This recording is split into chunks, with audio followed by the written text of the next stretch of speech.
সাগর channel থেকে সকলকে শুভেচ্ছা। আজ আমি মাটন বিরিয়ানি রেসিপি করে দেখাবো। তো দেখুন আমি কিভাবে তৈরি করছি। এখানে আমি 500 গ্রামের মতন মাটন নিয়েছি। 2 চামচ পরিমাণ মতন আদা পেস্ট দিয়ে দিচ্ছি, হাফ চামচ পরিমাণ মতন হলুদের গুঁড়া, 1 চামচ পরিমাণ মতন জিরে ধনে গুঁড়া, এখানে গোটা গরম মশলা দিয়ে দিচ্ছি আর স্বাদ মতন লবণ। এখানে 2 চামচ পরিমাণ মতন টক দই দিয়ে দিচ্ছি, 1 চামচ পরিমাণ মতন কাশ্মীরি লঙ্কার গুঁড়া, আর এখানে 1 চামচ পরিমাণ মতন বিরিয়ানি মশলা। এখানে 2 চামচ পরিমাণ মতন সাদা তেল দিয়ে দিচ্ছি। এবার আমি ম্যারিনেট করে নিচ্ছি। এবার আমি ঢাকনা দিয়ে ঢেকে দিচ্ছি, 40 মিনিট রেস্টে রেখে দিচ্ছি। এবার দেখুন আমি 300 গ্রামের মতো আলু নিয়েছি। তো আলুর মধ্যে নুন হলুদ দিয়ে দিচ্ছি, পরিমাণ মতন আমি জল দিয়ে দিচ্ছি। তো আমি প্রেসার কুকারের মধ্যে আমি সেদ্ধ করে নেব।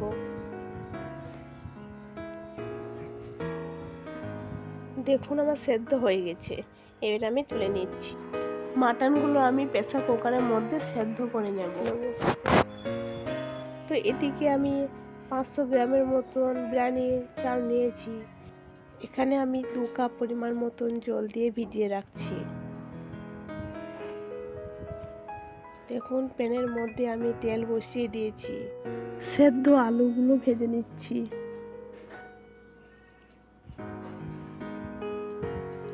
প্রথম থেকে শেষ পর্যন্ত স্কিপ না করে দেখুন। তো দেখুন আমি উল্টে দিচ্ছি।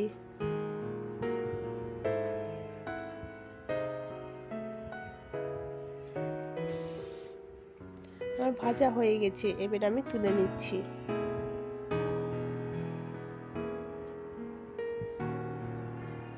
ওই তেলের মধ্যে আমি পেঁয়াজগুলো ভেজে নিচ্ছি। তো ভাজা হয়ে গেছে, এবার আমি তুলে নিয়েছি। দেখুন মাংসের মধ্যে আমি ধনিয়া পাতা আর পুদিনা পাতা আর পেঁয়াজ ভাজাগুলো আমি অল্প পরিমাণ মতন দিয়ে দিচ্ছি। তো এখানে আমি জল বসিয়ে দিয়েছি। তো গরম মশলা দিয়ে দিয়েছি, 2 কাঁচা লঙ্কা দিয়ে দিয়েছি। এখানে আমি লেবুর রস ব্যবহার করছি, 1 চামচ পরিমাণ মতো লবণ দিয়ে দিচ্ছি আর 1 চামচ পরিমাণ মতন সাদা তেল। এখানে আমি পুদিনা পাতা দিয়ে দিচ্ছি। তো হালকা করে আমি নাড়াচাড়া করে নিচ্ছি।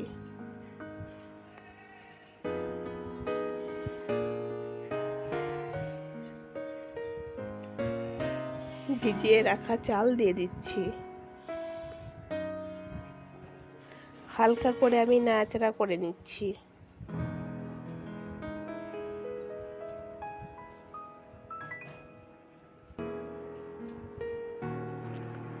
দেখুন ভাত হয়ে এসেছে, এবার আমি কিছুক্ষণ পর জল ঝরিয়ে নেব।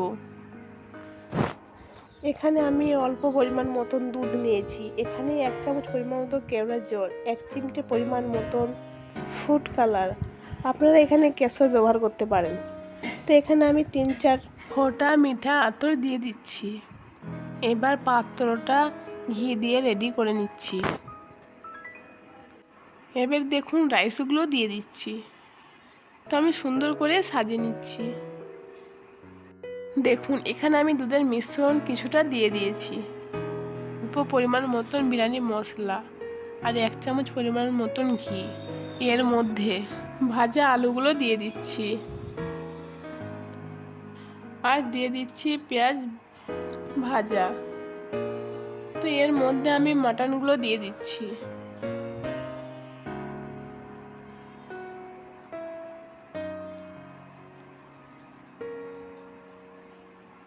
দেখুন আমি সুন্দর করে সাজিয়ে নিচ্ছি। তো এবার সব শেষে রাইসগুলো আমি দিয়ে দিয়েছি। তো এখানে আমি 4 ফোঁটার মতন মিঠা আতর দিয়ে দিচ্ছি। তো আমি ঢেকে দিচ্ছি।